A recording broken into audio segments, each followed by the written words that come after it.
Viral di Instagram, seorang wanita mendapatkan perlakuan kekerasan dalam rumah tangga. Belakangan diketahui pelaku merupakan oknum polisi bernama Aldi. Video tersebut viral setelah sejumlah akun anonim mengunggah video wanita dengan nama akun @lolislavina saat diamuk suaminya sendiri. Dalam postingan itu, terdapat keterangan bahwa si wanita sudah punya bukti dan saksi atas perlakuan suaminya. Parahnya lagi, aksi menganiaya istrinya itu dilakukan di depan ibu korban atau mertuanya sendiri. Nampak si ibu berusaha melerai dengan menarik si pria sembari mengancam. Belum diketahui secara pasti lokasi seorang polisi melakukan KDRT terhadap istrinya. Pantauan tribuntimur.com dari akun Instagram Makassar Viral _ si wanita terus berteriak karena dipukul, dicambak, hingga dibanting ke kasur oleh seorang pria berbaju hitam.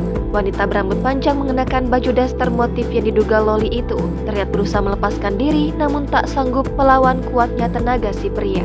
Dalam sejumlah keterangannya, si wanita menyebut dirinya terpaksa lapor ke netizen dengan mengunggah di media sosial karena merasa tidak diakomodir polisi. Dia bahkan mengeluhkan kinerja Provos dalam melakukan penyelidikan atas kasus ini. Si wanita menyebut Aldi tak tersentuh karena merupakan anak dari mantan petinggi Polri. Jangan lupa subscribe, share, komen, dan like ya!